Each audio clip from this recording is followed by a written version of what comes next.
За хэрхэн хямдхан аялах вэ гэдэг асуулт бол хүн болгоны толгойн дотор бол байгаа бах. За тэгээд хамгийн энгийнээр энэ асуултанд хариулъя гэвэл та өөрөө аяллаа төлөвлөдөг, энслэгээ худалдаж авдаг, буудлаа захиалдаг, үзүр үйлчлэгийнхээ тэгдэг гэсэн өөрсдөө худалдаад авчдаг байж иж юм бол таны аялал байж болох хамгийн хямдхан үнэн дээр за дээрээс нь нэмээд хамгийн эрх чөлөөтэй өөрхөн өснөр төлөвлөөд явах боломж бол үүсдэг байгаа. Тэгэхээр энэ удаа Бээжин хотод үзэж болох түүхэн дурсгал газрууд, аль паркыг очиж үзвэл гоё байхын, дээрээс нь үзүр үйлчилгээ, цагаан иргэн дээр хэрхэн очих, тэгээд үн төлбөрүүд идэхээр нь ямар байдаг талаар одоо ярихаар бэлдсэн байна. За ингээд эхлээд түүхэн газруудын сонирхцгоё. За ингээд Хориотой хот.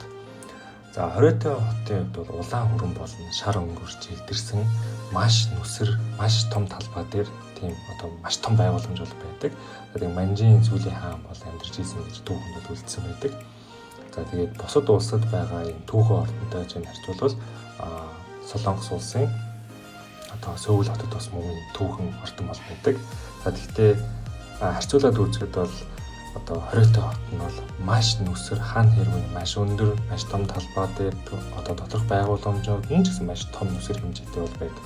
Дээрээс нь дотор зарагдж байгаа одоо бэлэг сэлттэй дурсгалын зүйлс, дээрээс нь яг төвд нь байх одоо жижигхэн одоо тийм ногоон байгууламж зэрэгээрээ бол одоо миний хувьд бол Солонгос улсын Сөүл байрлах дээр түүхэн орноос илүү одоо Хориотой хот бол маш одоо үзэж харах юм ихтэй тийм хот бол надад бол санагддаг байгаа.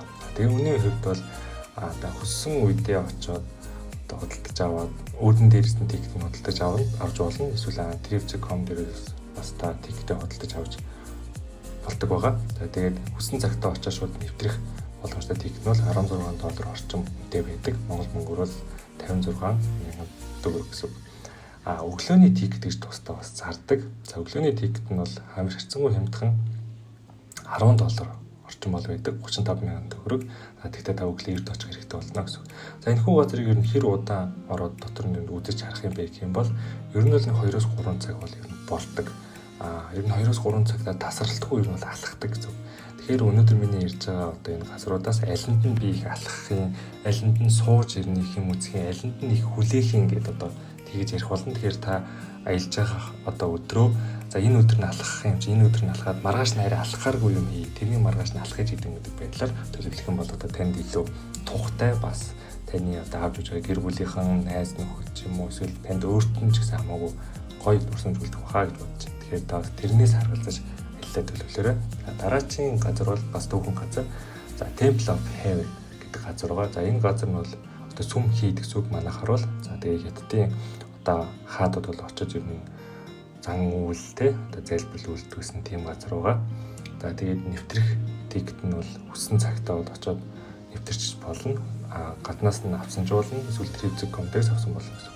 За Trip.com дээр байгаа үнээр бол $8 орчим үнэтэй байдаг. За Монгол мөнгөөр бол 29,000 төгрөг гэсэн. Энд бол ямар нэгэн цагийн хязгаарлалт байхгүй та асуу үед очиод нэвтэрч юм гэсэн. За дараагийнх нь бол Tiananmen Square буюу одоо манайхаар бол Сүхбаатарын талбай. За Бээжингийн одоо түүхэн төв талбай гэсэн. За ер нь бол үнэгүй энд бол ямар нэгэн төлбөр төлж очиж үзэхгүй шууд очиод үзчихдэг. Тэгээд өглөө эрт очих юм бол та цэргүүд одоо жигсэж гарч ирээд одоо Хятад улсын тугаа мандуулж байгаа тэрийг харах боломжтой. Тэгэхээр та маш өглөө ирж одоо сэрж очих хэрэгтэй болно. Өдөр очих юм бол ерөнхий талбайг нь үзчихэд буцсан гэсэн. За орой очих юм бол элдв бүсийн өнгийн гой гэрлүүд гэрэлтүүлэх сайтай газар. Тэгээ орой очиод одоо тухайн өдрийн орой тань төлөвлөсөн юм байхгүй бол очиод алхаад буцахад бол ер нь бол маш гоё газар. За аав ээжигээ аваад Бээжин рүү аялж байгаа хүмүүст бол ер нь очиход зүгээр газар гэж бодож байна. Яагаад гэвэл одоо 40 гарцсан эсвэл 50 хүрсэн тухайн насны хүмүүсийн хувьд бол тухайн үед бол урагшаа байх юм бол одоо тэг Хятад улс руу явах юм бол энэ талбайг очиж үзсэн энэ талбай дээр зураг авах болдог. Орос руу явах юм бол улаан талбай дээр зураг авах болдог. Одоо тийм байсан учраас аав ээж ч юм бол энэ талбайг бол ер нь бол маш сайн мэддэг гэсэн үг. Тэгэхээр тэр насны хүмүүстэй явж бол энэ газар бол маш гоё газар гэсэн үг. За тэгэхдээ энэ гурван маань гурлын юм түүхэн газар байгаа. Тухайн таны аялж байгаа төлөө хэр урт богноос шалтгаалаад та эндээс ер нь нэг нь богнохон бол нэг нь очиод үтсэн дээр гэсэн үг. За урт бол мэдээж өөрөө зохицуулаад хурлын үтсэн ч болно гэсэн. За нэгийн сонго гэх юм бол миний хувьд бол хориотой хотыг сонгоно. Энэ бол маш нүсэр ороод үзэж харах юм ихтэй, бэлэг дурсгалын зөвлөж ихтэй тийм одоо эртний хотоогоо, эртний ордон байгаа. Тэгэхээр энэ бол танд хориотой хотыг санал болгож. За дараагийн санал болгох зүйлс бол паркууд. За Бээжинд бол маш олон паркууд бол байдаг. Гэхдээ парк тус бүр нь бол өөрсдийн онцлогтой байдаг. За тэгэхээр эхний парк бол Бээжинг World Park. За энэ паркнд л очоод тийм тоглох зорилттой бол биш, үзүр үйлчилгээ үзэх зорилттой газар бол биш. Ерөнхийдөө очоод алхах, за тэгээд дэлхий дээр байдаг одоо алдартай дурсгалт газруудын жижиг одоо хөлбраар баригдсан байгууламжуудыг үзэх боломжтой байдаг. За энд очоод ер нь бол тайван нэг олон хүмүүс бол очоод байдаггүй. Ер нь бол хүний хөл багтай. Тэгээд дээрэс нь одоо машин тэрний дуу чимээнээс бол хол. Тэгэхээр ер нь бол амралт болоход бол маш гоё ногоон байгууламжтай газар байгаа. Дээрээс нь та аялж байхдаа дараагийн аяллаа төлөвлөх боломжтой гэсэн. Яг тэгвэл тухайн газар бол одоо Франц улсын Эвлийн цанхуг жижиг хөлбрээр байгаа, Америк улсын эрхчлөлийн өшөөс жижиг хөлбрээр байгаа гэх эдгээрийг хараад дараагийн аяллаа тэрийг хөтлөх гоё байна гэж хамж явж байгаа хүмүүстэй ярих төлөвлөх тийм боломжтой гоё парк байгаа. За үнийн хувьд бол 100 яваа гэдэг. Энэ гэхдээ даван хөчүүцүүд бол илүү хямдхан байсан санагдчихэв. За энийг бас та Trip.com-аас худалдаж авах боломжгүй. Үүднээс нь очоод авчиж болно. Монгол мөнгөөр бол нэг 50,000 төгрөг дотор ер нь бол багтана. За тэгээд хизээш нүгийн миний бодлоор энэ парк бол дүүрдэггүй. Тэгэхээр одоо очиход яна тикет нь дууссан байх болов яг бол гэдэг бол айцвал танд уусаа байхгүй гэсэн. Тэгэхээр тийм парк байна. За дараагийн парк бол Universal Park. За Universal Park-ийн хувьд бол дэлхий дээр 4 байна уу 5 байна уу 5 ширхэг гэж байна уу тийм парк байгаа. За тэгээд Universal Studio одоо гаргасан бүх анимашн киноны одоо том баатрууд, эсрэгтадын дөрүүд одоо тэднэртэй холбоотой тоглоом үзүр үйлчлэгээ болон маш олон хоолны газар бол байдаг тийм газар байгаа. За энэ шиш бол энэ бол ерөөсөө яг одоо нэршгээ Universal тийм газар байгаа. Та эцэг ихтэйгээ хамт явж байгаа, авч явж байгаа үед ч очиж болно, хүүхдтэйгээ явж байгаа үед ч очиж болно, найз охинтойгоо, найзуудтай хинтэйж явж байсан очиж болдог. Яг тэгвэл бүх тоглоом, бүх насны ер нь хүмүүс бол яг л дунджийг барьсан хит экстрим биш те. Тэгтээ хит бас удаан биш. Гоё юм гэрэлтүүлгийн одоо анимашны юм шоунууд үзүүлсэн газар бол байдаг. За үнийн хувьд бол $53-58 хооронд байдаг. Тухайн өдөр одоо хэр олон хүн байхаас шалтгаална гэсэн үг. За Монгол мөнгөөр бол 192,000-аас 210,000 төгрөгийн хооронд байдаг байна. За асуудал нь бол маш олон хүмүүс очдог. Ажлын өдрүүдээр болон 5 дахь өдөр бол тикетийг ер нь бол авах бол хэрэггүй. Ер нь бол одоо тасалбарыг 2 дахь, 3 дахь, 4 дахь өдрийн аль нэгэнд нь авах хэрэгтэй. За бага насны хүүхэдтэй явж байгаа бол та энгийн тикет аваад дотор нь орлоо гэж бодоход нэг өдрийн дотор бүх юмыг үзэх бол ямар ч боломжгүй байдаг байгаа. Эсвэл та найз нөхдөөрөө юм уу эсвэл найз охинтойгоо ч юм уу явж байгаа үед бол харин нэг өдрийн дотор одоо нэлийн гүүгээд те авахал самбаа гарах юм бол нэг өдрийн дотор ерөнхийдөө нэг 85-аас нэг 90% нь бол ер нь үзэх боломжтой маш том одоо тийм парк байгаа. За тэгэхээр очиж байгаа өдрөө тэгээд дээрс нь тикетээ авахтаа тухайн өдрийг маш сайн ботож авах хэрэгтэй газар байна. За дараагийн газар бол Beijing Happy Valley. За энэ газар бол харьцангуй экстрим тоглоомнуудтай ихэвчлэн галзуу болгон байдаг гэсэн. Тэгэхээр найзуудаараа эсвэл найз охинтойгоо ч юм уу явж явах тэр нь очиход их зүгээр аав ээжтэйгээ зүг аялж байгаа үед очиход ер нь их зүгээр тийм газар байгаа. Үнийн үед бол $42. За Монгол мөнгөөр 150,000 төгрөгийн одоо орчим үнэтэй байна. За Universal Park-ыг болдох юм бол хүн хөдөлгөөн харьцангуй гайгүй бага. Та бол нэг өдрийн дотор бүгдийг үзээд бүх тоглоом дээр тоглох бол хангалттай боломжтой. Тийм газар байгаа. Тэгээ нэлийн адреналин илруулсан тийм газар. Тэгээд дээрс нь та дэлхийн өөр улсуудаар аялж байхад Universal Park эсвэл одоо тий Disney үзсэн бол дахин нөгөө нэг амар олон очрлоод байх юм бол хэцүү байдаг шүү дээ. Тэгэхээр өмнө үзсэн бол ер нь бол миний хувьд бол дахиж нэг Universal Park орох сонирхол байдаггүй. Тухайн орны Beijing Happy Valley шиг юм нэг экстрим одоо Six Flags ч юм уу тийм газрууд руу илүү орж үзүүл гой санагддаг. Тэгэхээр тийм парк байна. За дараачих нь бол усан парк. За Water Cube нэртэй энд бол одоо Олимпийн усан сэлэлтийн төрөл бол зохион байгуулагдсан 2008 оны Бээжингийн Олимпиад. За тэгээд дотор нь бол үүний дараа бол энийг одоо усан парк болгож өөрчилсөн байдаг. За мэдээж бас л бүтэн өдрийг өнгөрүүлж болохоор хинтэй ч хамт явж исэн очиход маш гоё газар. Найз охинтойгоо, найзуудтайгаа эсвэл аав ээжийг авч явж байгаа эсвэл хүүхдүүд авч явж байгаа тохиолдолд энэ бол маш гоё сонголт байх болно. За тэгээд Trip.com-аас бол юуг нь тикетийг бол худалдаж авах боломжгүй. WeChat, Alipay-ээс бол авч болдог байх. За тэр талаар бол би сайн мэдэхгүй байна. Би хувьдаа бол яг очиод үүднээс нь шууд аваад орчиж байсан. За ямар өдөр гэдгээс шалтгаалаад 200-аас 260 оны үедээ Монгол мөнгөөр 100,000-аас 123,000 төгрөгийн хооронд байдаг гэсэн.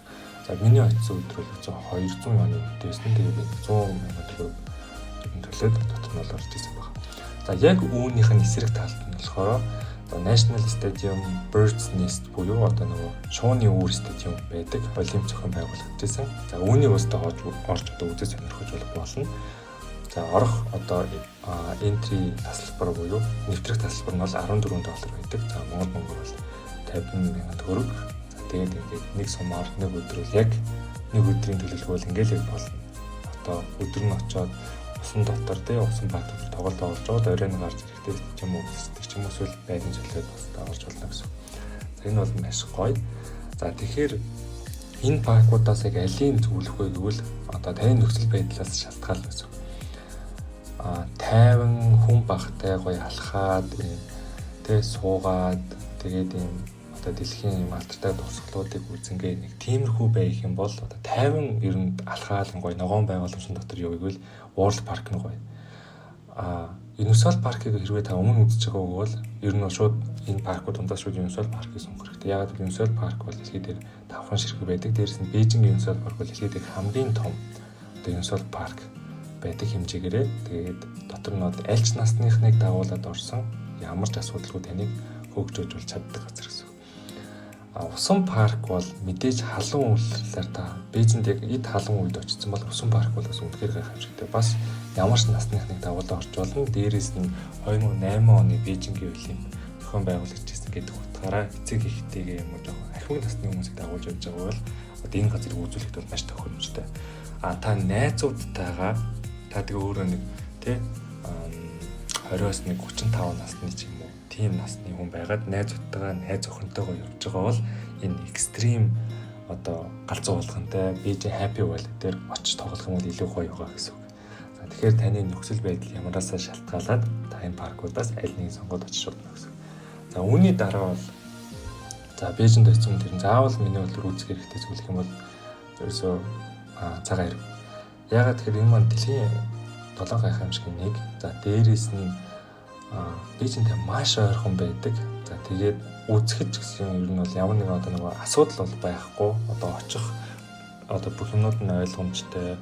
Хэрвээ та тэнд очиод оройтох юм бол буцаж чадхааргүй болчихвол тэнд ингээд буудал нь орох буудал байж идэг, идэж уух хоолны газрууд нь байж идэг. Бүх юмнуудыг зохицуулсан одоо комплекс үүсгэж бэлэн болгоцсон цагаан ирмэ байна. За тэгэхээр та яаж очих вэ гэхээр за Бээжингийн та хаанаас ч метрогоор дамжаад сурцсан байгаа гэж бодож байна. Одоо очиод аялж байгаа хүний хувьд бол тэгэхээр альч метроны стейшн дээрээс дамжиж явсаар байгаа дараагийн стейшн дээр очиж болдог. За тэгэхээр та эхний хэмжээнд Кюнхэ стейшн гэдэг газар очих хэрэгтэй. За энэ маань бол ер нь бол Бээжингийн одоо том одоо манайхаар бол багжаал маягийн юм уу автобус нууж тийш явдаг. Одоо хурдны галт дээр нүүж тийш явдаг. Одоо газрын бүх унаанууд нийш тийш явдаг тийм газар байна. За Кюнхэ стейшн дээр очсныхаа дараа та хурдны галт тэргээр цагаан ирмэл рүү явдаг. За энэ одоо төлөв нь бол 25 вон буюу 13,000 төгрөг болдог. За энийг энэхүү тикетийг авдаг тусдаа хятадын аппликейшн байдаг. За тэрийг болохоор би дараагийн бичлэгэн дээр буюу одоо хятад очоод төлбөртэй оцоо ямар аппликейшнүүд татах хэрэгтэй одоо визнүүд бол одоо чинь бид нар бол виз байхгүй гэхдээ хэд хоног ороод байх яах гэх тэр бичлэгэн дээр ярих учраас тэр аппликейшнийг ирүүлдэж. Тэгтээ та бол тухайн аппликейшн дээрээс бол ингээд худны галхныхаа тикетийг аваад явдаг гэсэн. Үүн нь бол 13,000 төгрөг. За үүний дараа очоод дээшээ цагаан ирмэл рүү кабел караар гардаг. За кабел кар болон цагаан ирмэл үзэх хоёр тусдаа төлбөр байгаа. Нэг нь цагаан ирмэл үзэх одоо тасалбар бол нөгөөх нь цагаан ирмэл рүү очдог кабел карынхаа одоо төлбөр төлнөс. Энэ хоёр маань нийлээд Trip.com дээр бол $24 орчмоор зарагдаж байна. Энэ бол 86,000 төгрөг. Та бас очоод бас авч болно. Тэгвэл миний хувьд бол Trip.com дээрээс авч болох юм бүхэл юмнуудыг аваа явуулсан дээр санагддаг. Яг бол дараа чи нөгөө хямдрал дараа чи одоо нөгөө гишүүнчлэлийн танд одоо юм олон боломжтой зүйлүүдийг өгдөг учраас аль болох Trip.com-ос худалдаж авах юм байвал аваад авах хэрэгтэй гэсэн. За цагаан иргэний дараа бол 2 үзэж сонирхоор музей бол байдаг Бээжинд. За эхний музей бол Бээжин автомузей. За энэ бол машины үүсэл хөгжил болон одоо хятадын олд амжилтыг сүүлийн үед гараад тийм цэглэхэн тэгээд хятадын дотоодын нэг одоо бидний мэддгээр бол F1 гэл лаг уралдаан байж байгаа. Тэр шиг бас хятадын дотоодын уралдаанууд гэж байдаг. Дэлхийн нэг бид нар бол мэдэхгүй. За тэр уралдаанд одоо чинь төрүүлсэн лаг машинууд их зэрэг одоо ер нь машинтай холбоотой бүхэл зүйл энэ дотор бол байдаг. За тэгээ мэдээж музей учраас ер нь бол нэвтрэх тикет нь маш хямдхан. $4 орчим 15,000 төгрөгөөр та орно гэсэн үг. За тэгээ энэ нь бас Trip.com дээр байгаа. За дараагийн музей бол үндэсний музей, National Museum. За энэ нь бол үнэгүй доорол ер нь бол бүгдийг үзэж болно гэсэн үг. Ихэнх том улсууд бол өөрсдийнхөө өвс соёл түүхийг бол бусад орны хүмүүст үзүүлэх сонирхолтой байдаг учраас үнэгүй байдаг.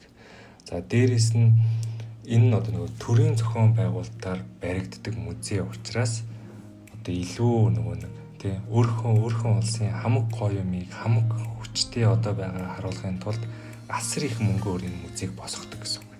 Тэгэхээр тухайн улсыг хэр хүчрэхэг тий одоо энэ тухайн улсыг бас нэг тодорхой хэмжээнд мэдрья гэвэл одоо музей дээр нь очивол их зүгээр байдаг. За энэ хүү музей лөө бол энэ хоёр музейг үзүүл ирнэ их зүгээр. За тэгтээ ямар насны хүмүүстэй явж байгаа шалтгаалаад бас янз янз хэрвээ та найз охинтойгоо явж байгаа гэдэг машины музей үзэх нь бол найз охин ч юм уу бас нэг таалагдах байх. Тэгтээ та эрэгтэй найзтайгаа явж байгаа бол ирчүүд дээрээ явж байгаа бол одоо машины музей үзэх бол маш одоо гоё мэдрэмж бол эрэгтэй хүмүүст бол өгдөг. Түүхэн музейг бол найз охинтойгоо ч юм уу хүүхдүүдэд дагуулж явж байгаа, эцэг эхээгээ дагуулж явж байгаа үед бол үндэсний музейг нь бол үзсэн нь бол дээр санагдаж байна. За тэгэхээр энэ хоёр музейнээс нэгийг сонгоод үзэхдээ бол маш гэмгүй үсэг. За үзүр үйлснээс бол 2 үзүр үйлчлэгийг бол тусгайлан онцолж байна. За энэ бол эхнийх нь Лааны тосон музей. За Лааны тосон музей бол дэлхийд дээр бас нэлийн олон байдаг. За тухайн улсын алдартай хүмүүс одоо тухайн Лааны музейд байдаг. Тэрнээс гадна дэлхийн алдарснууд байдаг. За хятадын Лааны музей юугаар өөр юм бол мэдээж одоо Жеки Чан, Брюс Ли тэгээд одоо сагсан дээр хэл Ямминг ч юм уу одоо ингээд тухайн улсынхаа хүмүүсээр бүрдсэн бас дэлхийн алдартай хүмүүсээр бүрдсэн Лааны тосон музей бол байдаг байгаа. За тэгээд Trip.com-аас бол тиктэнд худалдаж авах бол боломжгүй байдаг. Би бас үүдэн дээрээс нь худалдаж авч орж исэн. За тэгээд 170 йен юан зайдаг Монгол мөнгөөр бол 85,000 төгрөг үүднээс нь авах орч болдог байгаа. За гарч ирэнгүүтээ Лааны тосон музей байдаг гудамж маань ерөнхийдөө өөрөө бол тийм маш олон нэг хоолны газрууд байдаг. Дээрээс нь бэлэг дурсгалын тэгээд дээрээс нь юм хатаасан нөгөө нэг чихэр жимс зардаг тийм дэлгүүрүүд маш том гудамжинд олон байдаг. Тэгэхээр тэрүүрээс тийм юм гарч ирснийхаа дараа үзэх бол боломжтой. Ер нь бол нэлээд бас алдартай гудамж байдаг. Тэгэхээр бас нэг сумаар хоёр долоо бодох боломжтой. За дараагийн санал болгож үзүүлэх газар бол Team Lab. За Team Lab нь бол дэлхийд дээр миний мэдхээр бас нэг 4-5 ширхэг бол байдаг бах. За тэгээд Бээжин гэх бас хамгийн том хэмжээтэй гэдгээрээ одоо нийтлэн рекорд эзэмшдэг хүмүүлэгдэх хамгийн том одоо Team Lab гэсэн. За энэ одоо ямар хүмүүст ер нь миний таалагддаг вэ гэж бодох юм бол ийм гэрлэн дуртай одоо ингээл маш олон гэрээ ингээл улам ингээл гэрлэнүүд тавиал ийм тод тасдаг гэрлэнүүд тавиал гэдэг хүмүүс байдаг шүү дээ. Тэгээд дээрээс нь ийм гялалцсан шил тойл болсон юм дуртай тийм хүмүүст бол илүү их таалагдана. Дээрээс нь хүүхдүүдэд бол маш их таалагддаг. Гэхдээ ямар ч хүн ойтсон бол ер нь бол Team Lab-ээс бол дандаа гоё мэдрэмжийг авдаг.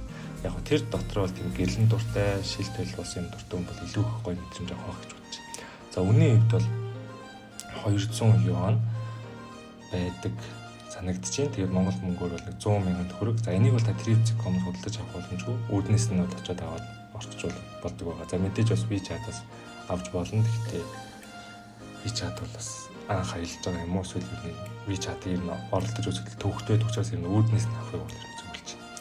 За ингээд сүүлийн санал болгож байгаа одоо нэгэн ижил төстэй газрууд гэх юм бол амьтны үрэл.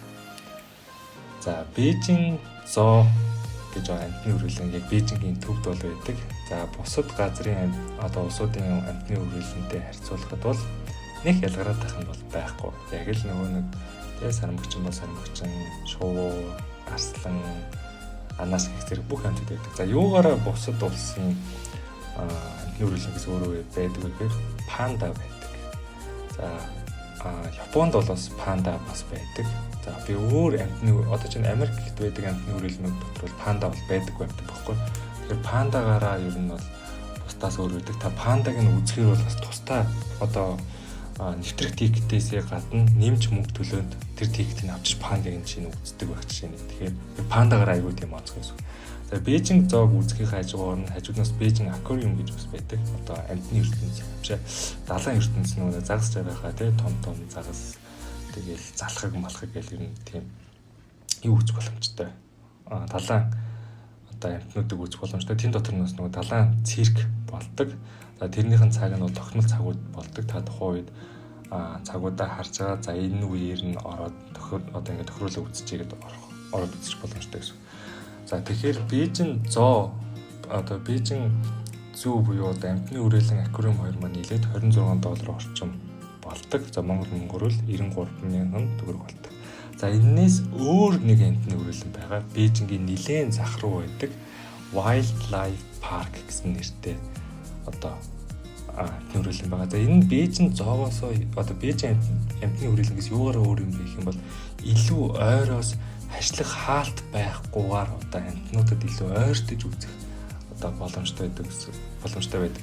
Хэрвээ та одоо ингээд Японд ч юм уу очоод нэг амьтны үрэлэг үзсэн байж тээ. Хэрвээ тийм байх юм бол өмнө панда харцсан. Ер нь өмнө ингээд амьтны үрэлэг ямар байдаг вэ гэж яваад үзсэн хүний хувьд бол Wildlife Park нь бол илүү нэг ойроос үзэх боломж олгодог учраас хамаагүй өөр мэдрэмж өгдөг. Тэгэхээр та өмнө үзсэн үзээгүй шалтгаалаад одоо энэ тухайн хоёр газрын аль нэгийг сонгож үзвэл зүгээрээ гэсэн. За Wildlife Park-ийн одоо илүү нэг ойроос үзэж байгаа энэ амьтны үрэлэнгийн үнийн хувьд бол $20 орчим байдаг. За тэгээ Монгол мөнгөөр бол 70,000 төгрөг бол байдаг бахны. За ингээд энэ бүх газруудын үнийг хамгийн одоо хямдхан байдлаар нэг өглөөний тикеттэй тухайн өдөр нь одоо заримдаа үнэтэй заримдаа хямдхан байдаг. Хамгийн хямдхан байдлаар бодож үзэх юм бол энэ бүх газрууд нь нийлээд 1,128,000 төгрөгийн одоо үзүр үйлчлэгээ одоо бүх зүйл нь багтаад ийм үнэтэй болсон байх нэ. За үүнээс гадна та бизнес дэвж чадвал маш олон төрлийн хоолыг идэх боломжтой байдаг. За хятад хоол бол ер нь Монгол хүмүүст таардаг. Идэхэд бол маш тааламжтай, дээрс нь маш хямдхан байдаг. За миний туршлагаас авч үзэхэд бол ер нь бол та хятад явж байгаа үед бол нэг 15,000 төгрөгөөр ер нь их дажгүй бол аваад идэх яваад шүү. Тийм. За үүнээс гадна хэрвээ миний бичлэгийг залуучууд үзэж байгаа бол хаана очиж одоо шоудвол зүгээр вэ? Тийм бичлэг удахгүй оруулах болно. Тэгээд хамгийн шилдэг 3 юм уу 4 night club-ыг оруулаад юугаараа өөр дотор нь ямар дуу явдаг цагийн хуваар болон өмнө тариф гэдэг мэдээлэлүүд бас оруулах болно. Үүнээс гадна мэдээж өмнө төрцөнсөн хятад руу явж бол ямар аппликейшн татах хэрэгтэй, аппликейшнуудыг яаж хэрэглүүл зүгээр үү, нислэгийн тийзийг яаж авбал зүгээр үү, буудлаа хаана одоо захиалах юм бол жишээ нь та энэ газрууд руу аль болох ойрхон байх вэ гэх зэрэг буудлын үн гэх мэдээллүүдийг бол оруулсан дахиад нэг бичлэг бол оруулах болно. За ингээд өнөөдрийн бичлэг маань дуусч байна. Баяр таа.